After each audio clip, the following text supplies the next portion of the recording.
you're gonna have to get some sort of relationship with your God, your understanding. I told you whose ours is. You're gonna have to. You can't wait to try to start it later. You're gonna need to start developing that now. When my husband was in the program, one thing he did was he had a routine. He got up and he prayed and he read. And at a certain time, by 5 o'clock in the morning, he's up doing this. When he left the program, it's been what, 10 years? Yeah. He's still that structure that he set then, and that routine that he set then, he still does it. Because this is something you're not going to be able to face through. This is a battle that you really, really going to have to fight. And you're going to have to train yourself for the battle. So you're going to have to get some sort of relationship. That's the one thing about minor justice that we can't give you. We can't give you your relationship. You got to do that. And it's not a relationship that you can have with another person. It's you, with the person the thing that created you, your maker. You got to this is how you're going to fight your battle. I'm telling you. You're going to have to develop a relationship and a prayer life. Because you're going to need it when you leave here. That's why this song is so powerful. I love this song. You guys are familiar with this song? Listen to it. This is how I fight my battle.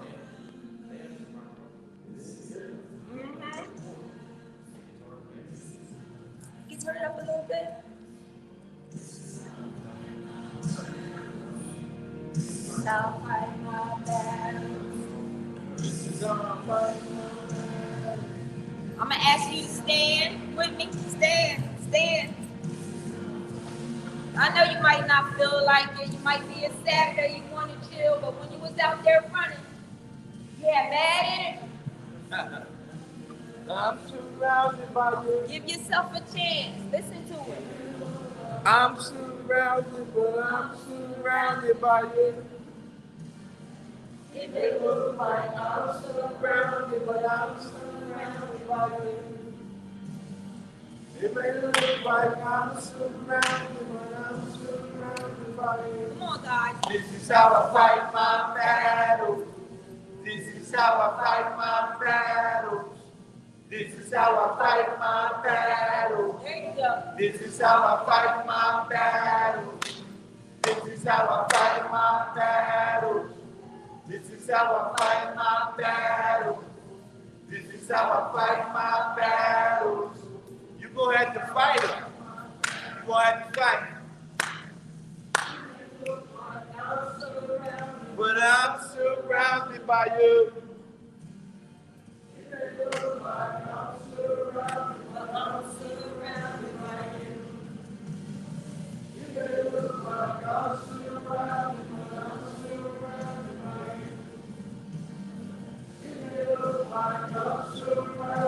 I'm surrounded by you. This is how I fight my battles. This is how I fight my battles. This is how I fight my battles. This is how I fight my battles. This is how I fight my battles. This is how I fight my battles. This is how I fight my battles. This is how I fight my battles. Woo! Woo! Gotta fight.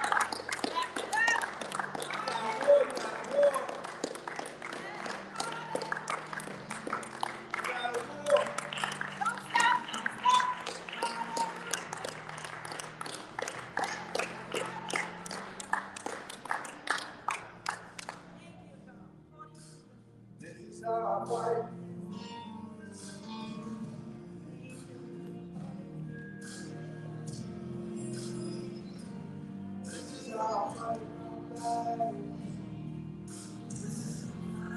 This is how I fight my battle. This is how I fight. This is how I fight my battle. This is how I fight my battle. This is how I fight my battle. You gotta fight.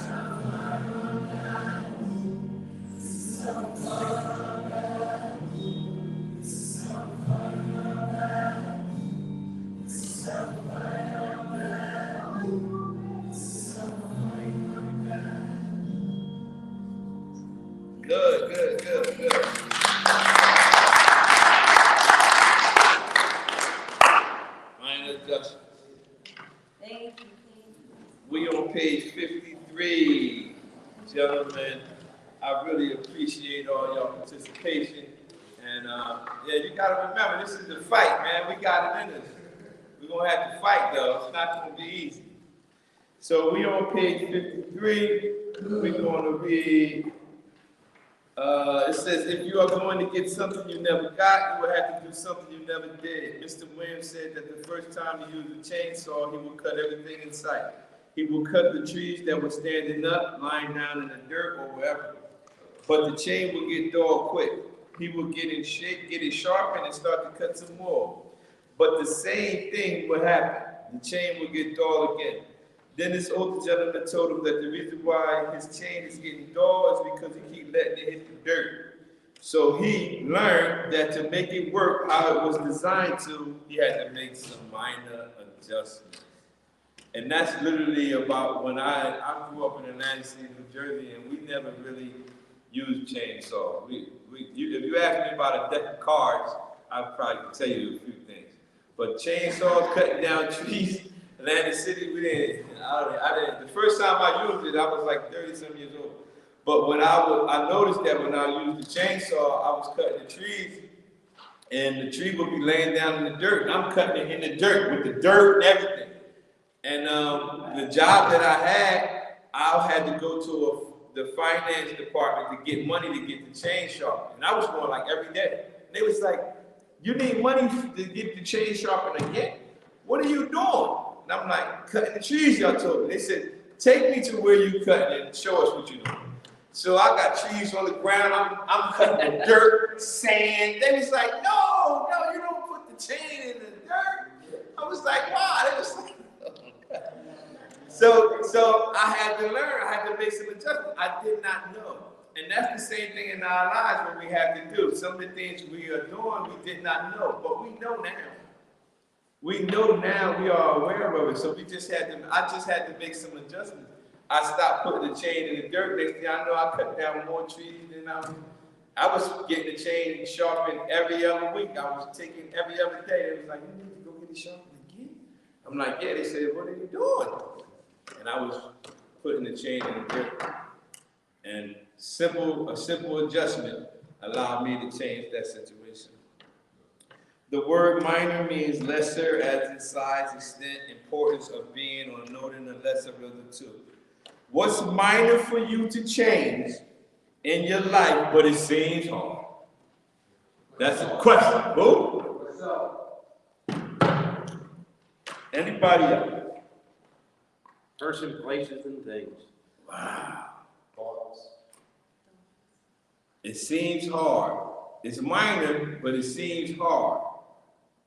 Anybody else? Follow instructions. Perspective. Huh? Perspective. Living in the moment. Living in the moment. Remember that the chance of recovery is good if there is a total commitment by the person, a complete lifestyle change. If there's a total commitment by the individual, then the recovery process is basically going to be a smooth process. Smooth not meaning you won't have any obstacles. You will have them, but it will be a smooth transition if you have a total commitment to it. Like I'm not just motivated. Remember I said motivation versus dedication. I'm committed to it. When you're committed to the change process, it will be a smooth process. But if you're not sure this week, yeah, I'm gonna go all in this week. No, it won't work like that. You have to be totally committed. Why didn't you take heed to the advice that you was given, or the advice that was given to you? Because somebody told you before you got here, somebody told you about using and committing some type of crime. Why you think you didn't take heed from the person that tried to stop you from coming back here? Because I thought I knew better. Thought I'd be better? I thought I knew better. Thought you knew better? What's that? Somebody said ignorant? I got this, they were wrong. They were wrong. My ego. Ego. Anybody else? Come on, why you didn't take heed? Because I know somebody tried to warn you before you got here. Somebody told you something that could have prevented it. Why you didn't take heed to that advice? I can handle it. I got this. It's my own money. I earned this money. Why you worrying about me? I worked all week and that was one of mine. Somebody else. Why you didn't take heed to the advice that you received from someone to stop you from getting here? Well, for me, it was, I never OD'd, and I just knew it wasn't going to happen. I never always did. That's a good one. So I ain't listening to your advice because I ain't never OD'd from the drug. Wow, that's tough. That's good. Let's see. What minor work have you done on the inside? Listen to me. The inside meaning two different things. This is a two-part thing. When I say what minor work have you done on the inside, I'm talking about you and here. What minor work have you done? Since you've been here, what have you done? What minor work have you done in meaning change since in here? What have you changed? And what have you changed since you've been here? My way of thinking. Way of thinking, that's here. What about here? Avoiding negativity. Avoiding negativity. About you changed your way of thinking overall. Yes. And did you change any behavior since you've been here, like inside the program? I like to think I did. I mean, it don't gotta be major, it's minor. But you think you God's way for something I did, but I'm still learning. that's cool. Those who know me, yes, I can. Okay. Anybody else? What minor changes have y'all made? Stop. Oh. Said I just said that's it. When you treat people. Nice. Who else? Remember that my best thing that earned me this chair. So I've got to start thinking less and listening more. Thinking less, listening more. What you said? Focus on the day and not the next day. Or yesterday. Stop listening to people and start listening to God. That's it. Everybody should have something changes, some type of changes that you have personally made on inside and outside. Understanding how people change is the first step in changing unhealthy behaviors. When you understand how you change, like for instance, what I mean by understanding how people change, if I try to wait till 10 o'clock at night to start studying, I will do terrible. But if I had to study at 5 in the morning, I'll do great. Why? Because I understand how I know when I study best. So understanding how you change is important. If you understand that you don't change by somebody saying, do this and do this and do this, and it don't work, you might take the process of watching someone and seeing it, and then it'll inspire you to change. You have to learn, understand, how do you change? You change all your life, you change. Growing from the age you was a kid all the way to adult, you change. How did you change? What made you change like that? You have to learn your way of learning how you change. Because if you don't understand how you change, you'll never change anything. And that's not just substance. This is your whole life. Well, this one is, obviously I got big bad. You understand I'm a bad guy. Yeah. But it's related to the beats for my choice of people who got power, like what I got. It's a native of the beats for somebody who really get arrested and try to get what they want by being arrested. And I read it off. The guy was bad and me. It made me change to be kind of nicer. Yeah. He said, I ran for the big bad wolf. Thought I was the big bad wolf. That's true. But you know what? That's honest. That's awesome that you can even say that. Like, you know what I mean? Like, some people would probably say, if they wasn't there, they would never knew. Like, if they ain't see it, I ain't telling you. He's honest enough to actually say it. And some people be like, if you wasn't there, you would never know. I remember I was there, you got beat up, man. He was like, nah, you wasn't there, you was there. That's awesome. Why haven't you made the minor changes? This is to the individuals who say they didn't make any minor changes. The question is, why haven't you made the minor changes? This is what I wrote in my book. You should write it in yours. Do you want this same reality, frustration, or problem 6 months from now?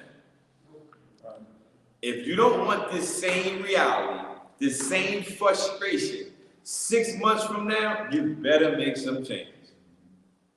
If you didn't make any changes 6 months from now, you'll be sitting there like, man, gotta do this all over again.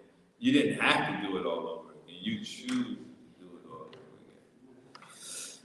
over again. Let's see. You want to do the thing? What's important to you? What's important to you? I'm gonna give you this. What is it? For SMART. It's specific, measurable, achievable, realistic, and timely. It spells SMART. And you find something that's specific, is measurable, is achievable, is realistic, and is timely. That's just the SMART. Whatever is important to you, make sure it's SMART. Yeah. Make sure it fits into that framework of that acronym SMART. Specific, you know what it is. It's measurable. You can gauge and see how far you're doing, how close you are to it. It's achievable. You can actually achieve it. It's realistic. And it's timely, meaning if you never set a time goal, I'm a 10-time published author. To check my strategy out when I do books. I'm a 10-time published author, and say this is September, this is October. I'll say my 11th book is coming out June 4th. Now, mind you, I didn't even start the book process yet, but I put a time on it. You see how I said? Like my new book coming out June 2nd, June 4th. Now, people are like, well, where you get the date from? I put a time on it. This is important, so now it's timely. Now, I got to do all the other stuff. Why? Because I put a time on it. Like, I got to have it done by that date because I already put it out there that's the release date of my 11th book. So, you got to make sure you have a time goal on it. Let's see. What minor changes have you made on the outside? What minor changes have you made on the outside? If there's anything on the outside of your program that you can make amends to, or even if you have loved ones and stuff that you have destroyed, have you actually said, I didn't call, I didn't try to contact you with an excuse. I simply called to tell you that I was sorry, or forgive me for that. Hopefully you'll forgive me for that later. Like, that's something on the outside that you can do if possible. Don't do it if you got like a restraining order and stuff. I used to violate my restraining order. They locked me up. She used to follow me though, really. She used to lie. But anyway. She used to violate the restraining order. Yeah, I don't know. That's what my story I'm sticking to. Yeah. They's like, you can't even be around here, but she followed me. But anyway, he's like, I followed him. Do you see how he look, officer? Officers will be like, man, come here. Ain't nobody following you. Who gonna follow you? You know what? I'll give you another charge. Oh, that's funny. All right, let's see. What minor changes have you made on the outside? This is not in your book. I'm about to read it. You can change something. You can change something in your life simply by making some minor adjustments. But in order for you to join God in what He is doing, you'll have to make some major adjustments. I'm letting you know now, minor adjustments. We can help you make some minor adjustments. But in order for you to make some major adjustments, in order to you to make major adjustments in what God is doing in your life, that's going to have to take you going straight to God. I won't be able to give you something that God can only give you. I don't even want you to think I can replace it.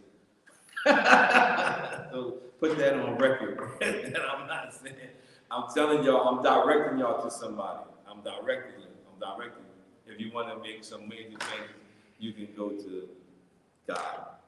And just think, when you make minor changes, they accumulate, and it ends up being a major change.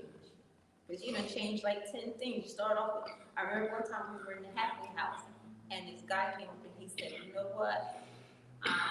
I'm a Muslim.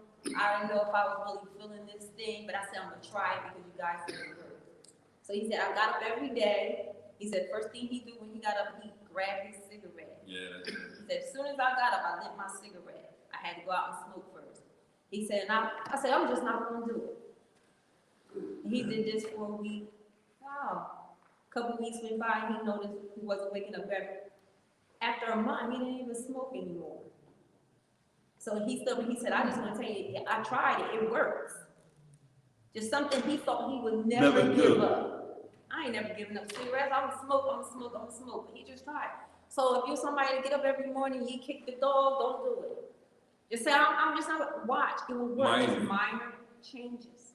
Just minor, and it adds up. Right? It's funny you say that because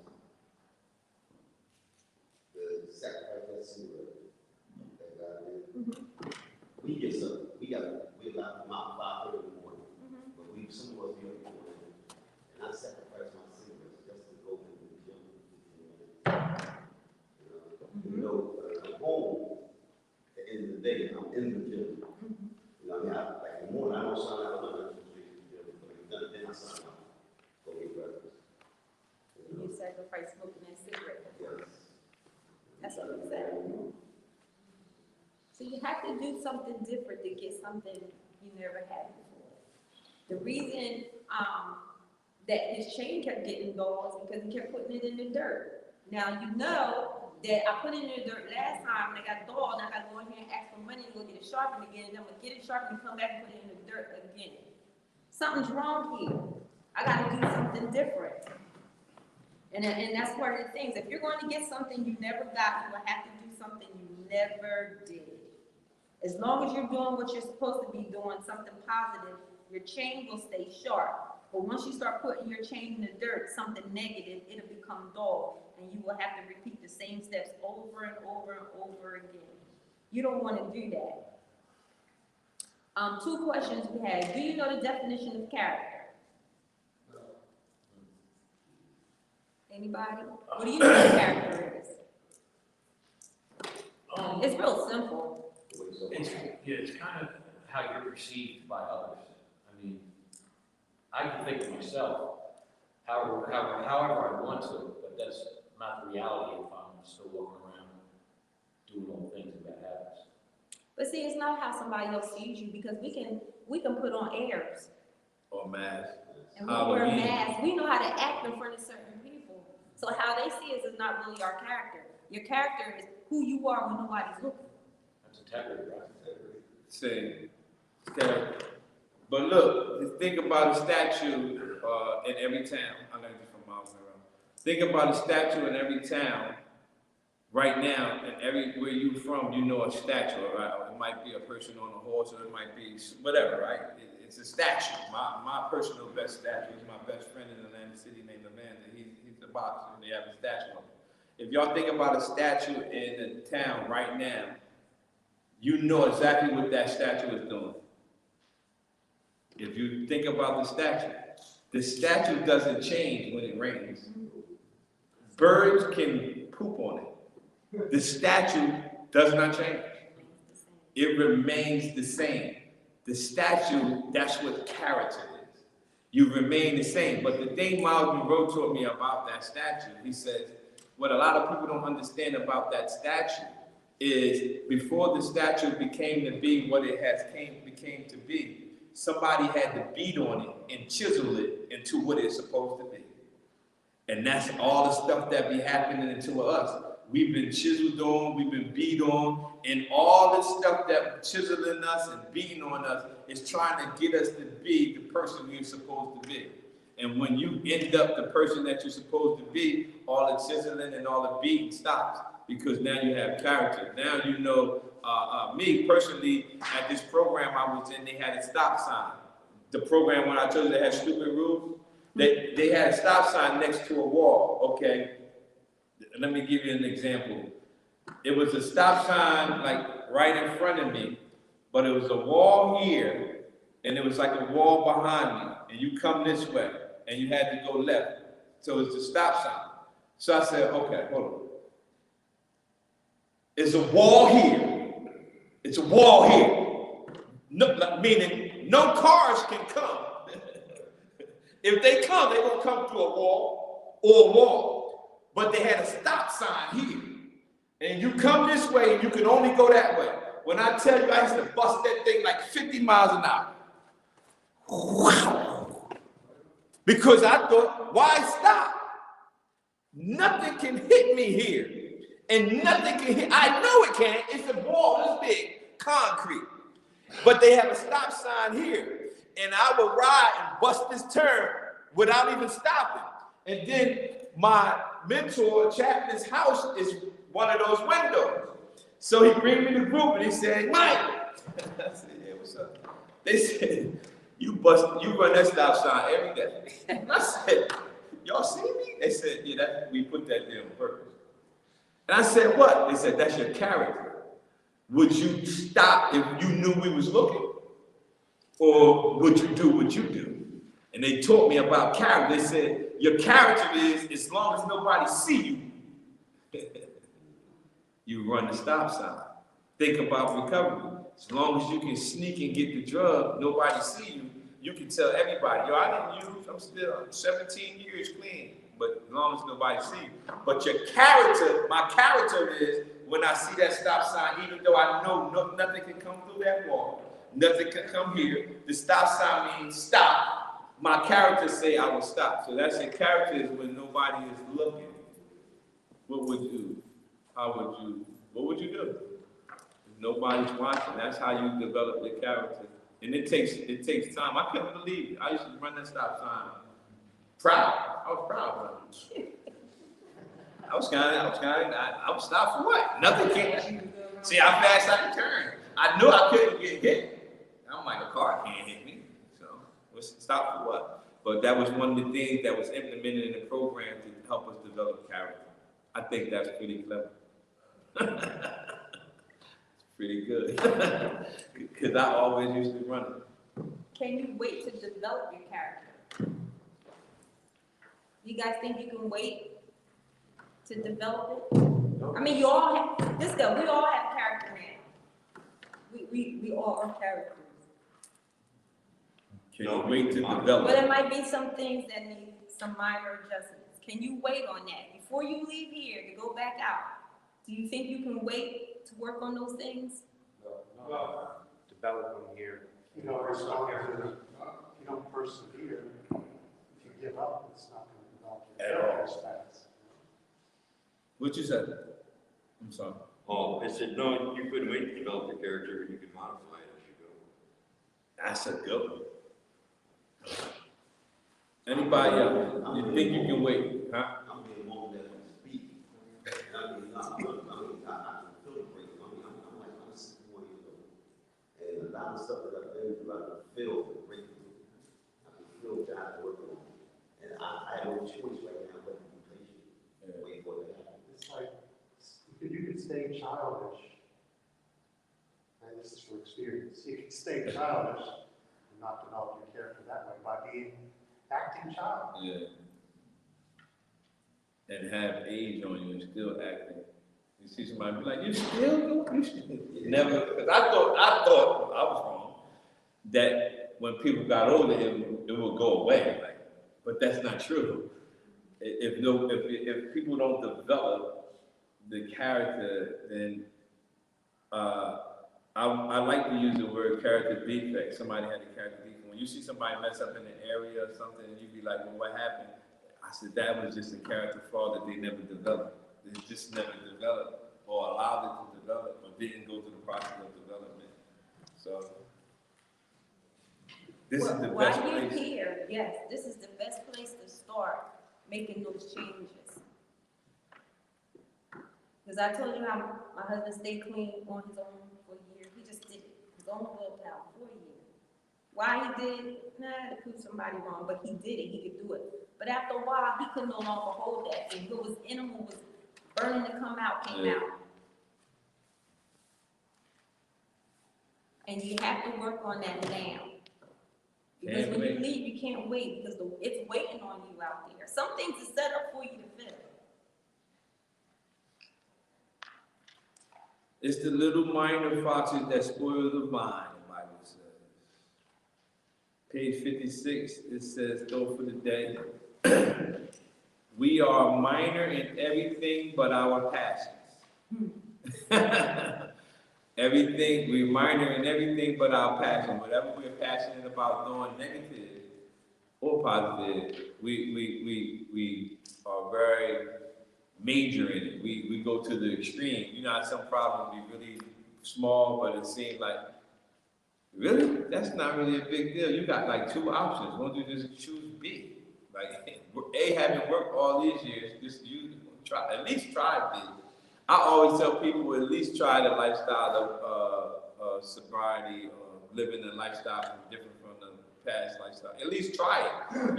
You have never even attempted to try it for a long period of time to see the benefits of it. So at least give yourself a chance. Speaking of A and B, the reason that we want to tell you have purpose and that you need to surrender and to visualize vertically and that you must have endurance and that you need to make some minor adjustments because when you leave here, you're going to end up in some situations. And it's going to be some decisions and choices that you guys are going to have to make. And if you hadn't done these things while you're in this facility, while you have people that will pray for you and give you counseling, sound counseling, you want to go out there and you're going to make some decisions the same way as you were making them previously. So this was just like wasted time. Who has A? I, Read A. James is 30 days clean at home from rehab. He has friends with Tim. He has been friends with Tim and Craig since grade school.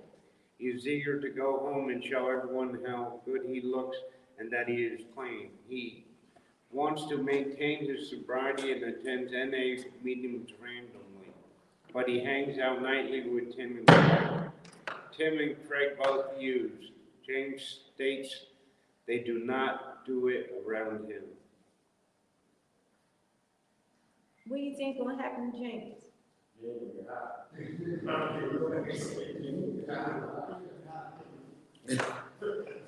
Put your name there.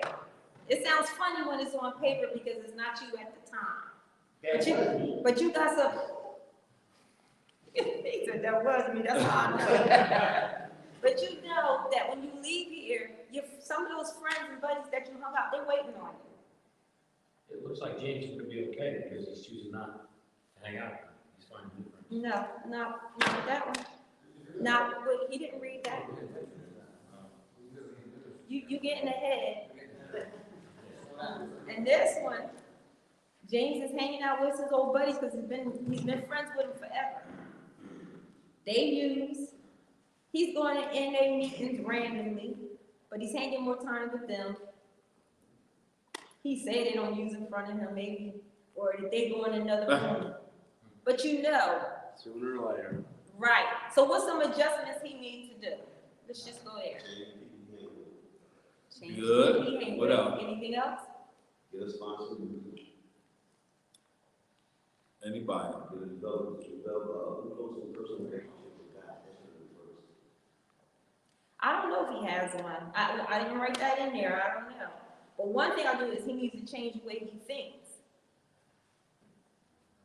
Definitely. Because evidently he thinks this is okay. Thinking we will go back. Because he can change hanging with those two guys and pick Bob and Joe. And Bob and Joe do the same thing. You know, sometimes you say, I don't hang with them anymore, but then you go hang with people that act just like them. Yeah, that's. And you think because I'm not hanging with the people I used to hang out with, I got a whole new crowd, but the whole new crowd is the same exact thing. We do that in relationships. We think this package looks different, but what's inside the package is exactly the same as what we have. So in that case, somebody's thinking needs to be changed. You need to take a look at that. So you have A1? Yes. Okay, let's listen to James' name. James is 30 days clean and home from rehab. He has been friends with Tim and Craig since grade school. He was eager to go home and show everybody how good he looks and that he's clean. He says he wants to maintain his sobriety and attends regularly scheduled NA meetings. He loves his friends, but understands that he cannot hang out with them and maintain his sobriety. Tim and Craig both use. James is building friendships with guys who do not use. Change. He gave his son a chance. And you granted, his friends might be telling him, man, you think you're too good to hang with us now? The pressure, right? You talk about peer pressure? Yeah. But he gave us, one thing about my husband, when he came home that last rehab, he was very selfish about his recovery. Yeah, well, He was, it was some things, I'm like, but what about me? But he couldn't even think about me at that time. He had to do what he had to do to stay clean. any means. It's not about your friends. This was his life. I wanted him to love me, I wanted to, but he couldn't do none of that for me if he couldn't love himself. It's about you. B. Happy me. Connie just started a new job. She's happy she doesn't have to worry about transportation since it is in walking distance. Connie does not like to get up early and takes a shortcut to work every day through the alley past her old hangout. Sometimes she sees people she knows and gives them change. Connie remembers that she used to be the one asking for change. She feels proud of her sobriety and does not look down on others struggling. She sometimes feels the urge to taste, but has managed to stay clean. Connie's old hangout is a crack house. What's going to happen with Connie? What's Connie doing? One thing, she's walking past her old hangout. She's also enabling others by giving money. We ain't thinking about that. Come on now. It was her old friend. She's not looking down on anybody because she used to be the one. Yeah, she used to be the one asking. So she's definitely not thinking about that she's enabling because she's more like, that used to be me. Yeah. So she thinks she's doing a good deed because she's clean now. These are my friends. I used to do that. But one thing you guys aren't picking out. She said, she don't like to get up early. So she's got a job. So since she doesn't like to get up early, she got to take a shortcut to get to work so she can get to work on time. And the shortcut is past her old hangout. And her old hangout is a crack house. She's thinking about it, sooner or later she's gonna obsess about it, before you know it, she's gonna be used to it. All because she don't want to get up early. It all comes from her not wanting to get up early. So she need to make a minor adjustment. She need to get up early. Yeah. She needs to put it in her mind that I got to. I'm not a morning person at all. My husband is. I'm not. It takes me, when I do get up, it takes me a moment to get it together. I'm not that morning person. I guess it's safe to say you got up at 3 o'clock this morning to be here by 10. No, not that bad. Not that bad. Not that bad. But Connie has to change her thinking. And she also has to want something a little more. Yeah, she could be proud. You know, my husband used to come home. He ate good while he was away. He would gain his weight back. His skin would brighten up. Like he looked wonderful. And then people run and say, "Oh man, you look good." Because the last time they saw me, you looked a hot mess. So after people been calling you names and making you feel bad about yourself, and they start telling you look good, you like that. So you want to go to places and people saw you looking bad. Now you want to see you looking good. Let them see how good you're doing. It's not about them. Who cares? They see how good you look. Yeah. They still want to call you what they want to call you. When you walk away, they still gonna say, "Oh, that ain't gonna last." It's a matter of time. Right. As soon as you go back, they're gonna say, "We already knew. We was just waiting when you was going to do it." It's not if, but when. Right. So who has B? There you go. Me too. Kind of just started a new job. She is happy she does not have to worry about transportation system in this walking distance. Connie does not like to get up early, but she does to give herself more time to walk to work. The long way past the police station. She never runs into people. She used to hang out. She never runs into people she used to hang out with on this path.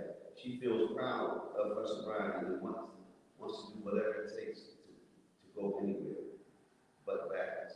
She fights her urge and reaches out to her responsibility. Nice. You see that? Change the route. She changed her route. She gives her time. She don't like to get up early, but she's getting up early. She taking a long way past the police station because one, she knows she ain't gonna run to an open. They won't make it out on that. No, they won't be hanging out here. You see how she made the adjustments though? She changed the route. She just made a minor adjustment, that's all. And one thing she did, she get the urge and she reaches out. A lot of mistakes that I see my husband used to make, and then, you know, people that we talk to or friends of ours, you know, when they relapse, they call after the fact. Yeah. Why? Evidently, you got the number. So when the thought popped in your head, why you didn't reach out? Yeah. That's Why do it and then call them? I'm not mad you called, but if you had my number to call in, First. when you had the thought, why not say, I said, call him. Yeah. Don't call him. Well, Why do we call afterwards? You guys gotta give yourself a chance. That's all. These things that we wrote down and had you read,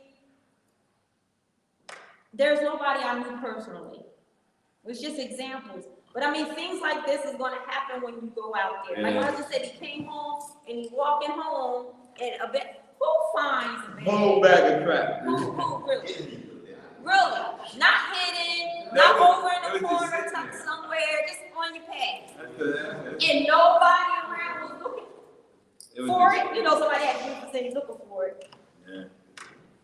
Yeah. Things are like this are going to happen. You have to give yourself a fighting chance to make the right decisions. And you're not going to be able to make the right decisions unless you start developing your character now, working on those things that need to be changed. Now, being honest. You have to be honest. You have to be honest with yourself. This right here is the doctor's office. You got to tell the doctor exactly what's wrong.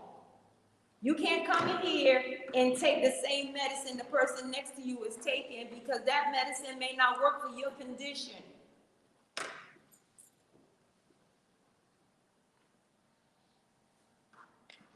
The day is going to come, we're going to have to make some decisions, and I promise you, you're going to sit here and say, you know, when that lady and that man was talking, I was talking to my neighbor, I wasn't paying her not a bit of attention.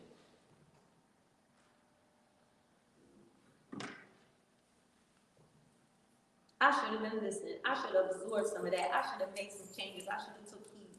Because if you don't, I'll guarantee it, if you don't make some changes and repeat the cycle. And the sad part about being in the field, if you will, of people that struggle with substance use disorder is some people are going to go try to do it again, but they're not going to receive the opportunity to do it again if they're going to die. So that's just the facts. That's just, some people are going to try again, but they're not going to get the do-over. It's over, like it's done there. That's like you're not getting the opportunity. And that's the sad part, that you have to realize that out of all the individuals we talk to, we want and pray that everybody would not go back to it, but realistically, some people are just going to say, nah, I'm one more time. And then that one more time is actually going to be the last time. So whoever you are, I pray you really lock it in your head that the changes that you need to make again has to be minor, but you must make the changes, and you can't wait to leave here to do it. You have to start that process now. You can't wait till you get home and then be faced with this dilemma or this high-risk situation to say, I'm gonna change it. No, start changing it now, and then when you're faced with it, you'll start to develop in the area of changing it. So, Because when you leave here, bills coming. Everything coming. Everything. Bills, name one. Where am I going to stay? How am I going to eat? How am I going to pay for this? Those are things that are waiting on you, but that's life. That's We called all life. have to deal with that. People that use and people that don't, we all have to deal with that. That's part of life. Yeah. But if you haven't taken care of some things while you're here, that'll be your excuse. A life excuse. That'll be your excuse of why you just, forget it. No. But if you took care of some things, that might be a little hard and a little challenging, but you'll get through that and you'll be better prepared. So that's all we're saying on that note. I'll take those papers back. And humility, page 61. No? We're gonna run through it. Be thankful. The next tomorrow we're gonna have the service, graduation, and I'm always prayerful that everybody got what they needed. Page 61 says the first test of a great man or woman is their humility. By humility, I do not mean doubt of their powers or hesitation in speaking their opinion, but merely an understanding of the relationship of what they can say and what they can do. Do you wish to be great? Think first about the foundation of humility, because the higher your structure is to be, the deeper must be its foundation. Power is dangerous unless you have humility. You must stay humble. If you ever notice, the higher a building is going to be up that way, they dig that way. They dig down first because the foundation has to be strong. If you're going to build a big building, you got to think about that. But humility everybody say I'm humble and confident. Say I'm humble and confident. The reason why I say that is because you have to be humble and confident. The reason why you have to be humble and confident, I'm going to give you an example. I'm humble enough to know that God gave me the abilities, the talents, and the gifts, and the anointing to do what I do. But I'm confident enough to know that can't nobody work what He gave me better than me. You get what I'm saying? I'm humble enough to know that I received them. But I'm confident enough to know that nobody can use what He gave me better than me.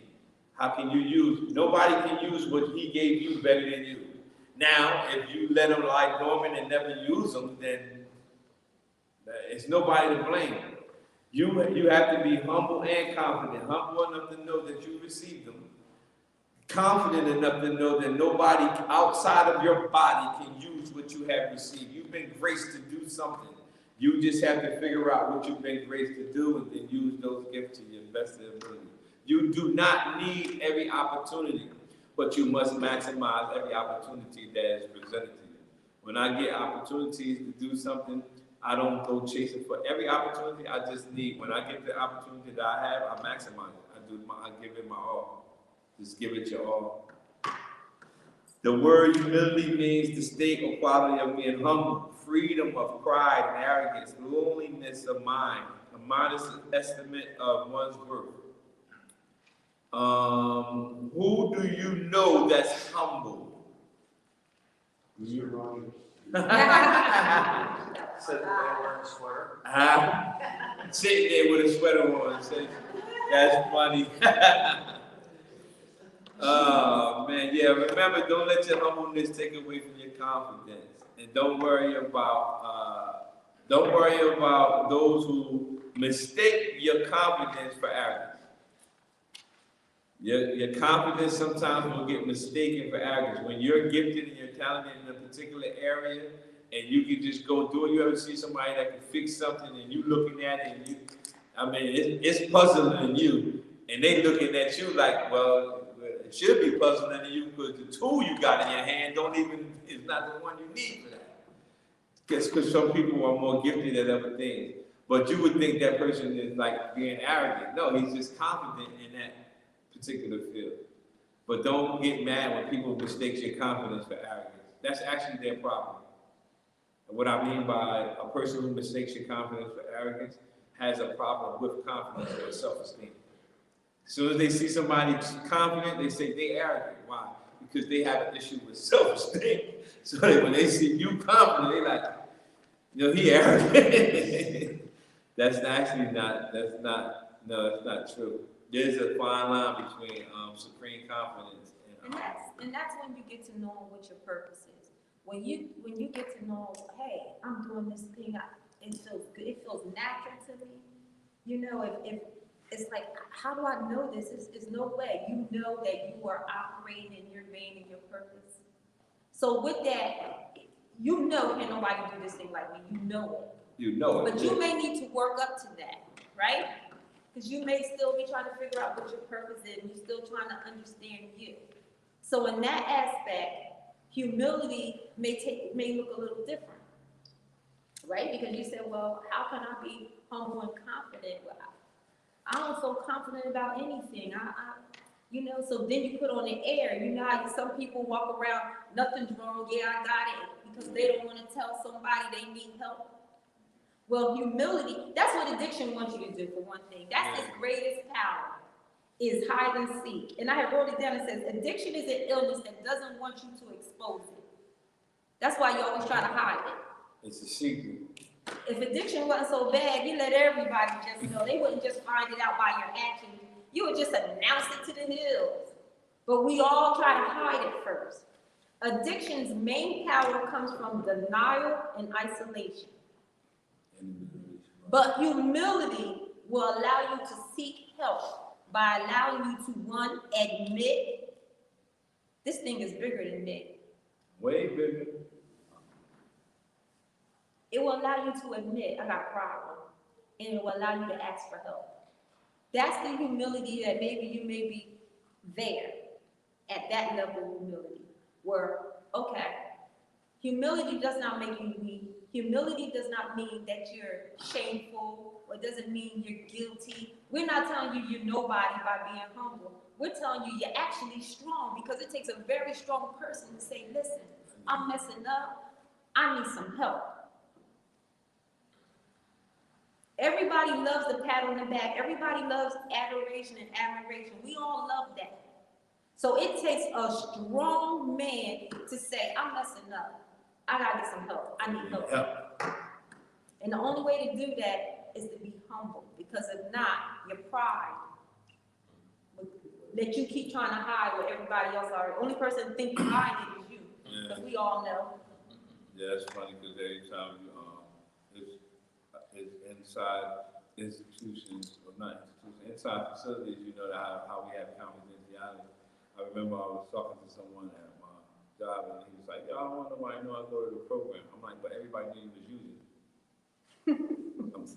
I thought it would be like I would want everybody to know I'm in the program, like getting help. No, I don't want nobody to know I'm in it. But everybody in the whole town we grew up in knew you was actively using it. So you don't want them to know you actually getting help? No. Okay. So you have pride and you have false pride. You can be proud and humble at the same time. Mm-hmm. Yeah. Yes. Mm-hmm. Did you ever heard the saying when they say in the like you say pride in a good sense? Right. You know how you say, you know, yo, I'm proud. You know, I got pride in a good sense. Like you meaning like I'm proud about this. You know what I mean? But that's like in a good sense. You know what I mean? Not the way we're saying about, you know what I mean? Just the way it's written here, it makes it sound like pride's a bad thing, you know what I mean? Pride in a Freedom good from sense. pride and arrogance, you know what I mean? I mean, there's different kinds of pride, and, you know, arrogance is arrogance no matter what. Well, But let's pride, there's different levels of pride, and, you know, you can be humble about it, or you can be. in the Bible, it says what comes before destruction. Right. So it's not that pride is a bad thing, it's that it's very dangerous. There it is. It's in there. Pride can be a dangerous thing. It can be dangerous for you, it can be dangerous for those you love, because why? It won't allow you to correct when you're in error. It won't allow you to admit when you need help or when you're wrong. It won't allow you to take a good look at yourself in the mirror and be honest. It won't. I told you my husband looked a hot mess and he kept telling me he looked good, and I'm thinking, what magic mirror does he have? Because he's a proud man. So he couldn't look and see what I saw. So it's not that pride is a bad thing, because I'm very proud of him. I'm very proud of his accomplishments. This is my husband, I love him, and I'm very proud of him. But I'm humble enough to know that everything he has, everything he's gone through, where he's at right now, he didn't do it in his own power. I know that it was God. I'll never be so prideful that my pride is all in his works. It's all in his works. That's why we said that minor justice is one thing, but the major justice will always be your relationship with God. So that's me. where you go to with your pride. Okay? Let's go to page, let me see where I'm at. Let's move down. 65. I'm trying to skip down so we get you out of here. Cause I'm going to that smokehouse on the corner, whatever. I don't know, I just seen that, so I'm going over there. I'm trying to trying to kick them out to get to the barber. He's being bad. Get to the barber grill. 65, it says, one of the lessons that I grew up with was to always stay true to yourself and never let what somebody else says distract you from the goals. And so when I hear about negative and false attacks, I don't invest energy in them because I know who I am. I teach people that no matter what the situation is, no matter how chaotic, no matter how much drama is around you, you can heal by your presence if you just stay within your center. And that means don't let the situation around you make you come out of character. You ever see somebody just going off and everything and you sitting there, and then eventually they ignite you, now you into it, and then now you got a headache. Like, dang, if I would have just stayed out of that, stayed within center, that's what I mean about staying within your center. Just stay, you can heal by staying in your center. Don't even get involved. You don't have to. I heard Joel Osteen, he said, his wife actually said this. She said that her husband, a guy was talking to her husband. He was telling her husband all this stuff, and she said her husband was sitting there like, yeah. And after they finished talking, Joel Osteen's wife said, she asked her husband, she said, hey, babe, I sat there and watched this guy talk to you and tell you all this stuff that he was just saying. She said, but you don't believe nothing that man was saying. He said, yeah, I know. I also believe God ain't say I had to correct everybody either. But you see how he just said, because sometimes you can think, I got to help everybody. So he says, I also knew that he didn't believe nothing the guy was saying. He was adamant. He was very positive about what he was saying. And she said, you don't believe that. I know you don't believe it. He said, no, I also believe that God didn't say I had to correct everybody. So he stayed within his center to say, that's not my problem. Every issue is not. If you do that too, when you get all the stuff around you, you don't have to know. Some stuff you can just say, and they say, hold on. I remember one time, tell the truth. Somebody was saying something about me or saying something on social media, whatever, right? Saying some stuff on a comment or something. I never ever seen the comment. She seen it. So she says, yo, you never seen what the guy was saying? I said, no. And I was looking at my own stuff, and I said, I never seen it. So it was so bad that the guy was so mad that I didn't correspond with him, right? I didn't go tit for tat.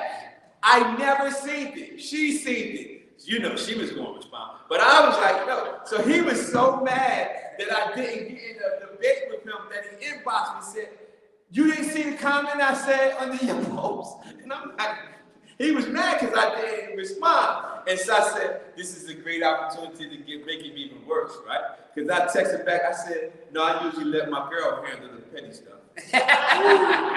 that hurt him even worse. He was like, oh, because I never see it. But I'm just letting you know, I stayed within my center and I actually didn't see it. She's had to tell me. And I was like, no, I never even seen it. She said, you was just on there commenting to somebody else. I said, I never seen it. But you know how you can stay in your own space. You can do that. You don't have to react. You don't have to. No. Some people just got their stuff going on, and you just, that's okay. They're gonna look at you like, why he didn't respond? And that's part of being humble. We went away for Thanksgiving in Virginia. The whole family went to Virginia one year, and my husband was struggling, so he was trying then. But we watched a movie. And my mother is her sense of humor, and she's very so nice. Yeah, she's nice. I remember. So we watched the movie. It was something, I don't know what that movie was called. But anyway, someone was struggling in the movie. And they came home and they stole out of the house and they took the money and they did whatever they had to do, and the family was up for eviction. And I'll never forget when Mom sat there and said, is that what makes you do it? You do that too, right? I said, really? Doing the family picnic movie? It was Thanksgiving. I said, that's what you do, right? I said, really? It's crazy because Yeah, that's crazy. his reaction, he didn't even have to react. I was already floored by her. But what he said next floored me even more. Because I guess the person was doing crack or whatever. Yeah, and my mom said that. Is that what crack make in this one? I don't do crack, I do heroin. She should have had it right. So the both of them.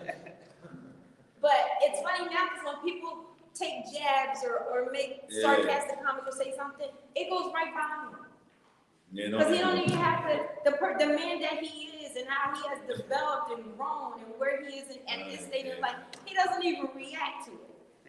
You don't even have to defend something. What I'm telling you is, whatever you've already done, you did it. It's done. You don't have to keep relashing it if somebody else want to throw it up at you, and you don't have to argue it.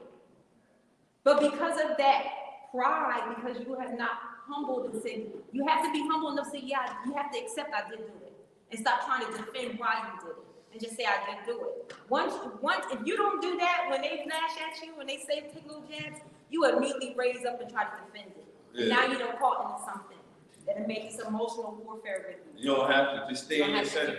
Be humble enough to know I did do it, and whatever problem they got with it right now is their problem. Not mine. Anywhere but back. Anywhere but back. Y'all, I'm gonna give y'all the wardrobes of humility. I got this from Kenneth and Gloria Copeland, and y'all can write them down if you want. I'm gonna read them off. And it says, humility thinks of others first. Humility thinks of others first.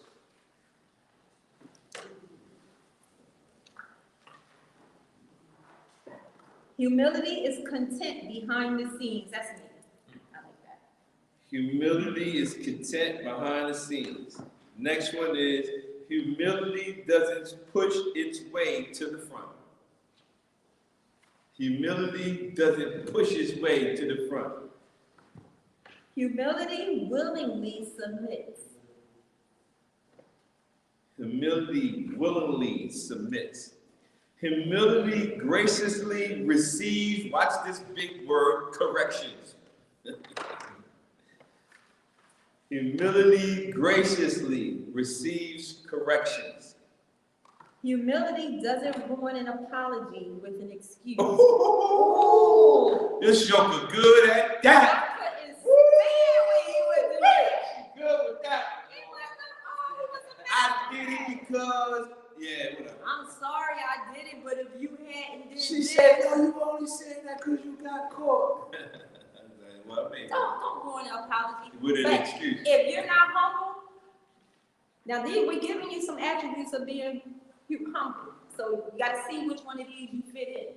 And if you say, wait a minute, I don't do none of these things, then you better check that, right? I'm gonna add that. But don't ruin it up. That's the worst thing you Don't can do. ruin an apology. If you're sorry, you're sorry. Don't try to excuse the behavior. Humility accepts responsibility and doesn't shift the blame. Humility accepts the responsibility and doesn't shift the blame. That's a good word. Humility is right Shift. here. That was my last I'm gonna book. shift the blame on My him. last book is called It's my- This is your shifting season. Don't shift the blame. Then the last one is Humility makes adjustments. A person who's walking in humility or developing in humility, or a person who is humble, they make adjustments because it's okay. All right, I got this wrong. I need to do this. I shouldn't have did this. That takes humility. Go for the day. It's not hard to keep up the image we choose. It's not hard to stay yourself. It's easy to be you. With that, I really appreciate all this weekend that we was had to able to be with y'all tomorrow. We will do Sundays and I have graduation. And again, man, these books and stuff are for you guys. Read the stories and stuff that's in there. There's a whole list of things in there. All that information on here, like even when y'all leave here, I'll email our phone number. Anyway, y'all can always connect with us on our website, social media, and everything. And let us know how you're going. We can take a picture, send it.